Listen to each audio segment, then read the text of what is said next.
नमस्कार जोहार, मैं याचना जायसवाल। आप देख रहे हैं न्यूज झारखंड। चलिए जानते हैं सुबह से लेकर शाम तक की झारखंड की तमाम बड़ी खबरों को। झामुमो नेता के चाचा को ट्रक ने कुचला, मौके पर हुई मौत, जांच में जुटी पुलिस। झारखंड मुक्ति मोर्चा के नेता दीपक तिवारी के चाचा मिथिलेश तिवारी की दर्दनाक सड़क हादसे में मौत हो गई। मिथिलेश तिवारी रविवार की सुबह मंदिर में दर्शन करने निकले थे और सड़क हादसे का शिकार हो गए। मिथिलेश तिवारी मेदिनीनगर टाउन थाना क्षेत्र के छेचानी के रहने वाले थे। रविवार की सुबह मिथिलेश तिवारी अपने घर से स्कूटर से मंदिर में दर्शन करने के लिए निकले थे, जहां मेदिनीनगर टाउन थाना क्षेत्र के कचहरी चौक के पास ट्रक ने उन्हें कुचल दिया। ट्रक उनके सिर के ऊपर से गुजर गया। इस घटना में उनकी मौके पर ही मौत हो गई। घटना के बाद बड़ी संख्या में लोग जमा हो गए और पुलिस भी मौके पर पहुंच गई। सिर कुचला होने के कारण काफी देर बाद शव की पहचान हो सकी। घटना की जानकारी मिलने के बाद पुलिस मौके पर पहुंची और ट्रक को कब्जे में ले लिया। ट्रक का ड्राइवर और अन्य स्टाफ फरार हो गए हैं। पुलिस ने शव को अपने कब्जे में लेकर पोस्टमार्टम के लिए मेदिनी राय मेडिकल कॉलेज एवं अस्पताल भेज दिया है।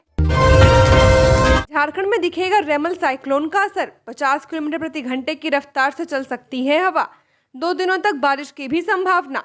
बंगाल की खाड़ी के ऊपर बना चक्रवाती तूफान रेमल का असर झारखंड के विभिन्न हिस्सों में भी देखने को मिल रहा है। आज पूर्वी सिंहभूम, पश्चिमी सिंहभूम, सरायकेला खरसावां, खूंटी, रांची, रामगढ़, बोकारो और धनबाद में कहीं कहीं 40 से 50 किलोमीटर प्रति घंटे की रफ्तार से हवा चल सकती है। वहीं 27 मई और 28 मई को गढ़वा, पलामू, चतरा और लातेहार को छोड़कर अन्य जिलों में 30 से 40 किलोमीटर प्रति घंटे की रफ्तार से हवा चल सकती है। इसके दौरान बारिश भी हो सकती है। कोल्हान और संथाल परगना में भी साइक्लोन का थोड़ा बहुत असर दिख सकता है। इन इलाकों में हवा की रफ्तार 60 किलोमीटर प्रति घंटे तक हो सकती है। इसका असर रांची और आसपास के इलाकों में भी हो सकता है। इसके असर से 27-28 मई को बारिश हो सकती है। बीते कुछ दिनों से मौसम में हुए उतार चढ़ाव की वजह से पूरे झारखंड में गर्मी का कम असर देखा गया। चक्रवात रेमल के असर के कारण रांची आसपास के अलावा संथाल और कोल्हान के इलाके में सुबह से ही आसमान में बादल छाए हुए हैं। बादल छाए रहने से अधिकतम तापमान में भी गिरावट दर्ज की गई है। मौसम विभाग की ओर से बारिश और वज्रपात को लेकर 28 मई तक के लिए येलो अलर्ट भी जारी किया गया है। मंत्री और अधिकारी के आमने सामने पूछताछ की तैयारी में ईडी। कल आलमगीर आलम की रिमांड बढ़ाने की हो सकती है अपील। 28 मई को मनीष रंजन से होंगे सवाल जवाब। झारखंड में ग्रामीण विकास विभाग में टेंडर कमीशन घोटाला मामले में ईडी तेजी से एक्शन ले रही है। आईएएस मनीष रंजन और मंत्री आलमगीर को आमने सामने बैठाकर पूछताछ की जा रही है। आलमगीर आलम की रिमांड सोमवार को खत्म हो रही है। ऐसे में ईडी कोर्ट से एक बार फिर उनकी रिमांड बढ़ाने की मांग कर सकती है। कोर्ट में ईडी की ओर से प्रस्तुत दस्तावेज में कई कोडवर्ड का जिक्र किया गया है, जिसमें एम शब्द के आधार पर ग्रामीण विकास विभाग में सचिव रह चुके आईएएस अधिकारी मनीष रंजन को ईडी ने दोबारा समन जारी कर 28 मई को पूछताछ के लिए बुलाया है। 2 दिनों की पूछताछ के बाद मंत्री आलमगीर आलम को ईडी ने 16 मई को गिरफ्तार किया था। 17 मई को कोर्ट में पेश करने के बाद पहली बार 6 दिनों की रिमांड पर ईडी को सौंपा। इसके बाद फिर दूसरी बार उन्हें 5 दिनों की रिमांड पर दिया गया। मंत्री आलमगीर आलम से 11 दिनों तक ईडी पूछताछ कर चुकी है, लेकिन सोर्स बताते हैं कि मंत्री से 50 से सवाल किए गए, लेकिन ज्यादातर सवाल को यह कहकर टाल दिया गया कि इसकी जानकारी नहीं है। इधर मामले का खुलासा करने के लिए ईडी ने आईएएस मनीष रंजन को दूसरी बार समन भेजा है। पहली बार 22 मई को समन भेज 24 मई को हाजिर होने को कहा गया था, पर वो नहीं आए। उन्होंने पत्र भेज 3 हफ्ते का समय मांगा है, लेकिन ईडी ने उन्हें 28 मई को हाजिर होने को कहा है। कोबरा के काटने से मरासिल्ली पहाड़ पर नागा साधु महंत लालगिरी की मौत, ग्रामीणों ने सांप को पकड़ा। रांची के नामकुम मरासिल्ली पहाड़ पर नागा साधु महंत लालगिरी की सांप के काटने से मौत हो गई। पहाड़ी पर ही लालगिरी बाबा को कोबरा ने काट लिया, जिससे उनकी मृत्यु हो गई। मिली जानकारी के अनुसार रात को जब वो जमीन पर सो रहे थे, इसी दौरान बाएं हाथ के बीच वाली उंगली पर जहरीले सांप ने काट लिया है। महंत की मौत से शिवलोक धाम मरासिल्ली पहाड़ ट्रस्ट के सदस्यों एवं स्थानीय लोगों में शोक की लहर दौड़ गई है। वहीं स्थानीय लोगों ने उस सांप को पकड़ लिया है, जिसमें महंत लालगिरी को काटा। बताया जाता है कि शनिवार की रात शिवलोक धाम में बने कमरे में जमीन पर बिस्तर बिछाकर सो गए थे। रात 3 बजे उनकी हालत बिगड़ने पर उन्होंने पहाड़ के नीचे दुकान चलाने वाले कार्तिक को फोन किया। कहा कि तबीयत ठीक नहीं लग रही है, सांप ने काट लिया है, जल्दी आओ। कार्तिक एक अन्य साथी को लेकर पहाड़ पर चढ़ रहा था, तभी रास्ते में महंत लालगिरी मिले। अनंत फानन में कार्तिक उन्हें लेकर राजा उलातू चौक पहुंचा। झाड़ फूक शुरू होने से पहले ही साधु गिर गए, वहीं उनकी मौत हो गई। एक माह पूर्व नक्सली को पकड़कर पुलिस के हवाले करने वाले पिता पुत्र की हत्या। 1 दर्जन से अधिक हथियारबंद नक्सलियों ने दिया घटना को अंजाम। एक माह पूर्व एक नक्सली को हथियार के साथ पकड़कर पुलिस को सौंपने वाले पिता पुत्र की हत्या कर दी गई है। 1 दर्जन से अधिक हथियारबंद नक्सलियों ने शनिवार की रात घेराबंदी कर पिता पुत्र को मौत के घाट उतार दिया। इस दौरान हत्याकांड के इलाके में सनसनी फैल गई है। वहीं ग्रामीणों में दहशत का माहौल है। नक्सलियों के विरुद्ध मोर्चा खोल पुलिस का साथ देने वाले पिता पुत्र को जान देकर कीमत चुकानी पड़ी। घटना चतरा जिले के कुंदा थाना क्षेत्र के घोर नक्सल प्रभावित हिंदिया कला गांव का बताया जा रहा है। 15 अप्रैल को पिता पुत्र ने हथियार के साथ एक नक्सली को पुलिस के हवाले किया था। बताया जा रहा है कि प्रतिशोध में नक्सलियों ने घटना को अंजाम दिया है। घटना की सूचना पुलिस को दी गई। सूचना मिलने पर भारी संख्या में घटना स्थल पर सुरक्षा बल रवाना कर दिया गया। मृतक पिता पुत्र विलुप्त प्राय बिरहोर परिवार के बताए जा रहे हैं। मामले में एसडीपीओ ने बताया कि पिता पुत्र के हत्या की सूचना ग्रामीणों से मिली है। आगे की कार्रवाई की जा रही है। नलिन सोरेन के लिए चुनाव प्रचार में स्पीकर रविंद्रनाथ महतो के शामिल होने पर उठे सवाल। नाला में शनिवार को इंडी गठबंधन कैंडिडेट के लिए चुनावी सभा हुई। इसमें पूर्व सीएम हेमंत सोरेन की पत्नी कल्पना सोरेन के साथ विधानसभा स्पीकर रविंद्रनाथ महतो भी शामिल हुए। इस सभा के जरिए दुमका लोकसभा सीट से झामुमो प्रत्याशी और विधायक नलिन सोरेन के लिए लोगों से समर्थन मांगा गया। अब भाजपा के पूर्व प्रदेश प्रवक्ता प्रवीण प्रभाकर ने सवाल उठाया है। प्रचार में स्पीकर के शामिल होने के मसले को आदर्श आचार संहिता का उल्लंघन बताया जा रहा है और साथ ही चुनाव आयोग से इस पर तत्काल कार्रवाई की मांग भी की जा रही है। प्रवीण प्रभाकर के मुताबिक स्पीकर इंडी गठबंधन के कैंडिडेट नलिन सोरेन के लिए प्रचार करने के साथ आदर्श आचार संहिता का उल्लंघन तो कर ही रहे हैं, साथ ही आपत्तिजनक भाषण भी दे रहे हैं। कोयला खदान में काम कर रहे 4 मजदूरों से मारपीट। केडीएच परियोजना में काम ठप। झारखंड के एक कोयला खदान में काम कर रहे मजदूरों के साथ ग्रामीणों ने जमकर मारपीट की है। ग्रामीणों ने मजदूरों से कहा कि वे काम बंद कर दें।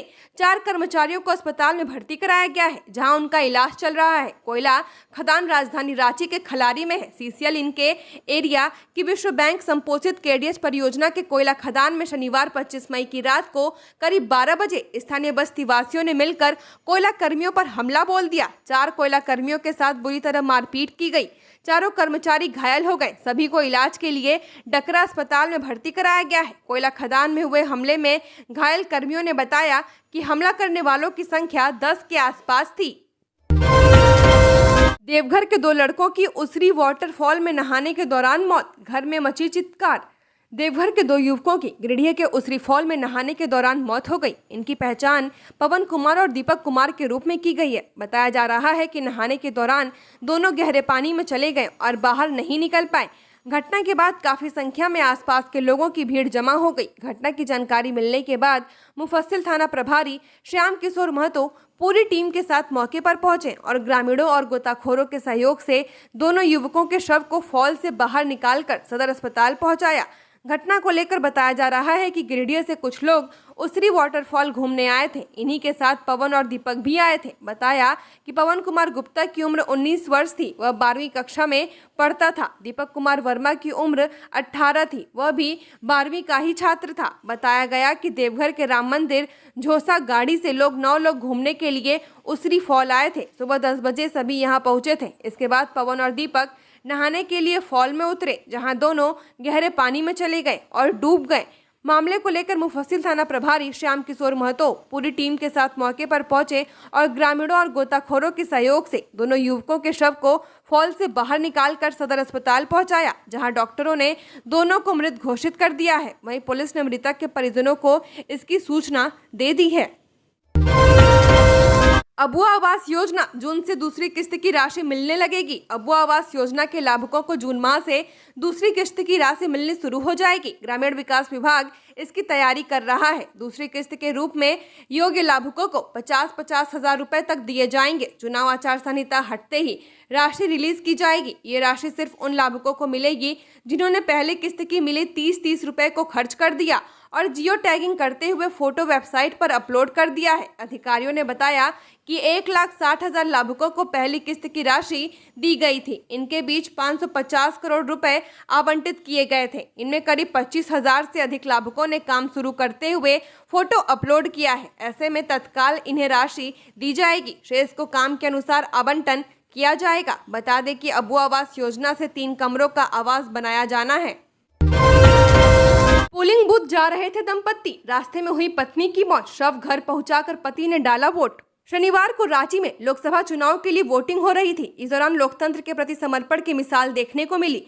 शहर के पुंदांग स्थित फातिमा नगर निवासी शफीक अहमद और उनकी पत्नी शाहिना परवीन ज्ञान सिंधु विद्या मंदिर स्थित बूथ संख्या 208 पर मतदान करने जा रहे थे। इसी दौरान रास्ते में शफीक अहमद की पत्नी शाहिना परवीन गिर गई और उनकी मौत हो गई। अचानक हुए इस हादसे से शफीक अहमद घबरा गए, लेकिन उन्होंने हौसला नहीं खोया। अपनी पत्नी के शव को पहले घर पहुंचाया और वहां अपने परिजनों को पूरी जानकारी दी। इसके बाद वो मतदान केंद्र गए और अपना वोट डाला।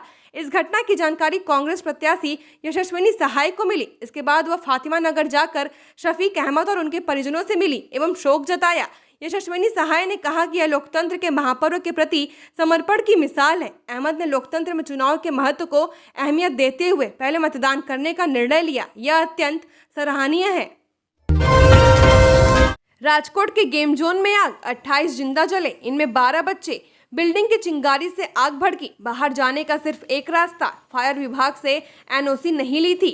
गुजरात के राजकोट में शनिवार शाम 4:30 बजे टीआरपी गेम जोन में आग लगने से 28 लोगों की मौत हो गई। पहले 30 की मौत की जानकारी सामने आई थी, मगर एसपी क्राइम ने 28 की मौत की पुष्टि की है। मृतकों में 12 बच्चे भी शामिल हैं। फायर ब्रिगेड की 8 टीमें करीब 3 घंटे की मशक्कत के बाद आग बुझा पाई। 25 से ज्यादा लोगों का रेस्क्यू किया गया। राहत कार्य रात भर जारी रहा। मृतकों की संख्या बढ़ने की आशंका जताई जा रही है। चश्मदीद के मुताबिक कालावड रोड स्थित इस गेम जोन में वीकेंड की वजह से 500 रुपए का टिकट 99 रुपए में दिया जा रहा था, इसलिए भीड़ ज्यादा थी। टीआरपी गेम जोन के मालिक युवराज सिंह सोलंकी, पार्टनर प्रकाश जैन, राहुल राठौर और मैनेजर नितिन जैन को पुलिस ने हिरासत में ले लिया है। लोहरदगा में सर्पदंश से बालक की मौत, तालाब में स्नान करने के दौरान सांप ने डसा। लोहरदगा जिले के भंडरा थाना क्षेत्र के कसपुर नवाटोली गांव निवासी एक बालक की सर्पदंश से मौत हो गई। जानकारी के अनुसार 10 साल का बालक अमन अपने दोस्तों के साथ घूमने के लिए गया हुआ था। इस दौरान वह तालाब की ओर चला गया, जहां पर उसे सांप ने काट लिया था। घटना को लेकर पुलिस मामले की जांच कर रही है। पुलिस से मिली जानकारी के अनुसार भंडरा थाना क्षेत्र के कसपुर नवाटोली गांव निवासी मंगरा उराव का पुत्र अमन अपने दोस्तों के साथ अखिलेश्वर धाम मंदिर की ओर खेलने गया था। इस दौरान वह तालाब में स्नान करने के लिए चला गया था। इसी क्रम में उसे सांप ने डस लिया। घटना के बाद अमन के दोस्तों ने अमन के परिजनों को घटना की जानकारी दी, जिसके बाद आनन फानन में उसे इलाज के लिए सामुदायिक स्वास्थ्य केंद्र भंडरा में भर्ती कराया गया, जहाँ प्राथमिक उपचार के बाद अमन की गंभीर स्थिति को देखते हुए उसे बेहतर इलाज के लिए लोहरदगा सदर अस्पताल रेफर कर दिया गया, जहां इलाज के दौरान बालक की मौत हो गई। चाईबासा में ग्रामीण पर फायरिंग करने वाले अपराधियों की गिरफ्तारी को लेकर आक्रोशित लोगों ने NH 75 किया जाम। दिन दहाड़े ग्रामीण मुंडा दीपक बोदरा को गोली मारकर घायल करने के मामले के बाद रविवार को अपराधियों की गिरफ्तारी को लेकर रांची चाईबासा मुख्य मार्ग NH 75 ई चक्रधरपुर थाना अंतर्गत उलिहिडी मोड़ पर जाम कर दिया गया है। सड़क जाम में ग्रामीण और ग्रामीण मानकी मुंडा संघ के लोग शामिल हैं। इधर घटना की सूचना मिलते ही चक्रधरपुर थाना प्रभारी दलबल के साथ घटना स्थल पर पहुंचे, जहां लोगों का कहना है कि अपराधियों पर पुलिस का खौफ नहीं है, इसलिए दिन दहाड़े एक निर्दोष ग्रामीण मुंडा पर जानलेवा हमला किया गया है, इसलिए इसे बर्दाश्त नहीं किया जाएगा। अपराधियों का जब तक गिरफ्तारी नहीं होता सड़क जाम रहेगा। इधर पुलिस और ग्रामीणों के बीच वार्तालाप चल रही है। बता दें कि शनिवार दोपहर चक्रधरपुर थाना अंतर्गत ओलीडीह मोड़ के समीप ग्रामीण मुंडा दीपक बोदरा मोटरसाइकिल सवार 2 युवकों ने गोली मारकर फरार हो गया था। दिल्ली के चाइल्ड हॉस्पिटल में आग, 6 नवजात की मौत, 5 बच्चों का रेस्क्यू। आशंका ऑक्सीजन सिलेंडर में ब्लास्ट के बाद आग लगी। दिल्ली के विवेक विहार स्थित एक चाइल्ड हॉस्पिटल में शनिवार 25 मई देर रात आग लग गई। हादसे में 6 नवजात की मौत हो चुकी है, 5 का रेस्क्यू किया गया। 2 मंजिला बिल्डिंग के फर्स्ट फ्लोर पर न्यूबॉर्न बेबी केयर सेंटर था। इसमें कुल 12 बच्चे भर्ती थे। Delhi fire service chief Atul Garg ने बताया कि अभी आग लगने के कारणों का पता नहीं चला है। हालांकि शुरुआती जांच में ऑक्सीजन सिलेंडर ब्लास्ट को आग लगने का कारण बताया जा रहा है। बेबी केयर सेंटर के नीचे ग्राउंड फ्लोर पर अवैध ऑक्सीजन सिलेंडर रिफिलिंग का काम चल रहा था। दिल्ली पुलिस ने चाइल्ड हॉस्पिटल के मालिक नवीन कीची के खिलाफ IPC की धारा 336 दूसरों की निजी सुरक्षा को खतरे में डालना, 304A लापरवाही से मौत और 34 आपराधिक गतिविधि के तहत FIR दर्ज की है। वह पश्चिम बिहार का रहने वाला है। घटना के बाद से वह फरार है। खिताब के लिए आज KK और SRH के बीच होगा महामुकाबला। जाने हेड टू हेड में कौन आगे। IPL 2024 का फाइनल मुकाबला आज कोलकाता नाइट राइडर्स और सनराइजर्स हैदराबाद के बीच खेला जाएगा। मैच चेन्नई के MS चिदम्बरम स्टेडियम चेपॉक में शाम 7:30 बजे से शुरू होगा। मुकाबले का टॉस 7 बजे होगा। आज का मुकाबला काफी रोमांचक होने की उम्मीद है। आज दोनों टीमें IPL ट्रॉफी को अपने नाम करने की उम्मीद से मैदान में उतरेंगी। फैंस बेसब्री से इस सीजन के विजेता कौन होगा इसे जानने का इंतजार कर रहे हैं। गौरतलब है कि कोलकाता अपने पहले क्वालिफायर मैच में ही जीत दर्ज कर फाइनल में अपनी जगह बना ली थी। वहीं हैदराबाद पहले क्वालिफायर में कोलकाता से हारने के बाद राजस्थान के साथ खेले गए दूसरे क्वालिफायर मुकाबले में शानदार जीत हासिल कर फाइनल में जगह बनाने में सफल हुआ है। औरंगाबाद से देवघर जा रही कार गिरिडीह में रेलिंग से टकराई, कार के परखच्चे उड़े। बिहार के औरंगाबाद से झारखंड के देवघर जा रही एक कार सड़क किनारे रेलिंग से टकरा गई। इसमें कार के परखच्चे उड़ गए। कार में 2 लोग सवार थे, एक पुरुष और एक महिला। बताया जा रहा है कि दुर्घटना शनिवार 25 मई को देर रात हुई है। गिरिडीह जिले के बेंगाबाद में हुई इस घटना में कार बुरी तरह क्षतिग्रस्त हो गई। गनीमत यह रही कि कार में सवार 2 लोग बाल बाल बच गए। जानकारी मिलने पर थाना प्रभारी जितेंद्र कुमार सिंह घटना स्थल पर पहुंचे और कार से दोनों को बाहर निकाला गया। चालक नशे में धुत था, वह चलने तक की स्थिति में नहीं था। महिला की भी स्थिति ठीक नहीं थी, लेकिन वह कार चला रहे व्यक्ति की मदद करने की कोशिश कर रही थी। कार चला रहे व्यक्ति को महिला सर कहकर संबोधित कर रही थी। दोनों को कार से बाहर निकालने के बाद पुलिस ने पूछताछ की तो पता चला कि कार चालक बिहार के औरंगाबाद जिले में किसी बड़े पद पर कार्यरत है। महिला उसकी सहकर्मी है। कार में सवार महिला के पति देवघर में काम करते हैं। दोनों कार BR 01 CU 4702 से औरंगाबाद से देवघर जा रहे थे। इसी दौरान बेंगाबाद चौक के पास दुर्घटना हो गई। चक्रधरपुर के वामन गुटू गांव में घर में सोई सर्पदंश से एक बच्ची की मौत। चक्रधरपुर थाना क्षेत्र के वामन गुटू गांव में सर्पदंश से 12 वर्षीय बच्ची लवली बिरुआ की मौत हो गई। बताया जाता है कि चाईबासा निवासी लवली बिरुआ वामन गुटू स्थित अपने चाचा के घर में रहती थी। लवली बिरुआ वामन गुटू प्राथमिक विद्यालय में कक्षा 4 में पढ़ती थी। शनिवार की रात वो अपने चाचा के घर में जमीन पर सोई हुई थी। इसी दौरान एक जहरीले सांप ने उसे काट लिया। इसके बाद रविवार सुबह परिवार वाले बच्ची को इलाज के लिए चक्रधरपुर के अनुमंडल अस्पताल लेकर पहुंचे। वहां इलाज के दौरान बच्ची की मौत हो गई। इधर चक्रधरपुर अनुमंडल अस्पताल के डॉक्टरों ने बताया कि अगर बच्ची को अस्पताल जल्दी लाया जाता तो संभवतः उसकी जान बचाई जा सकती थी। इंडी गठबंधन बीजेपी की झारखंड में क्या है स्थिति, CM सोरेन ने बताई असली बात। काउंटिंग से पहले चर्चा तेज।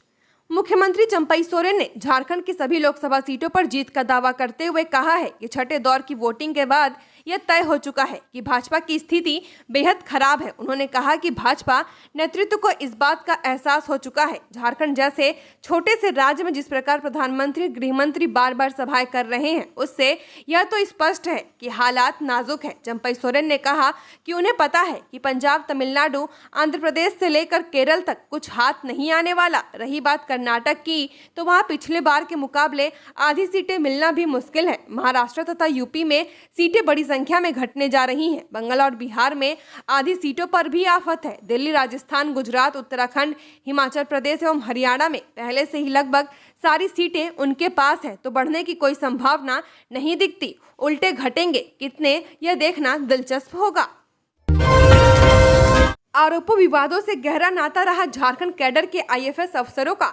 झारखंड कैडर के IAS अफसर ही नहीं बल्कि IFS अफसर भी आरोपों और विवादों से जुदा नहीं है। कई अफसरों पर गंभीर आरोप है, लेकिन कार्रवाई के नाम पर सिर्फ लिपापोती ही हो रही है। सूत्रों के अनुसार इन अफसरों पर 200 करोड़ से अधिक की वित्तीय अनियमितता की है। यही नहीं, एक अफसर भी जयराम को राज्य सरकार ने फरार तक घोषित कर दिया है, लेकिन वह मामला भी ठंडे बस्ते में चला गया। वन विभाग के अफसरों पर कैंपा फंड घोटाला से लेकर जानवरों की तस्करी तक के आरोप है। अफसरों पर प्रमुख रूप से हाथी दांत और जानवरों की खाल की तस्करी में सहयोग करने, अवैध आरा मिल को लाइसेंस देने, जंगल की जमीन बेचने, कैंपा फंड में घोटाला करने, FDA में सरकारी राशि का गबन, सोलर लैंप में घोटाला, सागवान खैर की लकड़ी बेचने जैसे गंभीर आरोप लगाए गए हैं। बुलबुल जंगल से बरामद 28 हथियार मामले में 2 और लोगों के विरुद्ध आरोप पत्र दाखिल। रांची में एनआईए ने लोहरदगा लतेहार सीमा पर स्थित बुलबुल जंगल से बरामद 28 हथियार मामले में 2 और लोगों के विरुद्ध आरोप पत्र दाखिल किया है। एनआईए ने जिन पर आरोप पत्र दाखिल किया है नक्सली अगनू गंजू उर्फ अगनू गंजू व खुदी मुंडा शामिल है। एनआईए ने दोनों को भारतीय दंड विधि, शस्त्र अधिनियम, विस्फोटक पदार्थ अधिनियम व गैर कानूनी गतिविधियां रोकथाम अधिनियम की विभिन्न धाराओं के तहत दायर आरोप पत्र में नामित किया है। एनआईए की रांची स्थित विशेष अदालत में दाखिल आरोप पत्र में जांच एजेंसी ने बताया कि शीर्ष नक्सली 1 करोड़ के इनामी पुलिस ब्यूरो सदस्य प्रशांत बोस उर्फ बूढ़ा की गिरफ्तारी का बदला लेने के लिए ही नक्सली बुलबुल जंगल में जुटे हुए थे ताकि वे सुरक्षा बलों पर हमला कर सके। माओवादियों के 15 लाख के इनामी रीजनल कमांडर रविंद्र गंजू के नेतृत्व में नक्सलियों ने हथियार व गोला बारूद जुटाया था। हालांकि उनका मंसूबा सफल नहीं हो पाया। करमटोली तालाब का सौंदर्यीकरण फंसा, झोपड़ी छोड़ फ्लैट नहीं जा रहे लोग, सीएस ने मांगी जानकारी। मुख्य सचिव एल खियांगते ने राजधानी के करमटोली तालाब के पास झोपड़ी में रहने वाले 9 परिवारों को अन्यत्र शिफ्ट करने के लिए अब तक की कृत कार्रवाई की पूरी रिपोर्ट नगर विकास विभाग से मांगी है। दरअसल कई माध्यमों से यह बात सामने आई थी कि करमटोली तालाब के पास झोपड़ी में रहने वाले परिवार के लिए बनाए गए फ्लैट में वे शिफ्ट नहीं कर रहे हैं, जिस वजह से तालाब सौंदर्यीकरण का काम विगत 3 सालों से लटका हुआ है। हालांकि रांची नगर निगम ने इनके लिए थरपखना के वीरबरसा नगर में बने अपार्टमेंट में फ्लैट दे रहा है, लेकिन ये लोग अपना खपरेल मकान छोड़कर वहां जाने को तैयार नहीं है। झारखंड की और खबरों के लिए बने रहिए हमारे साथ। हमारे चैनल न्यूज झारखंड पर चैनल को सब्सक्राइब करें, साथ बेल आइकन को प्रेस करें। नमस्कार।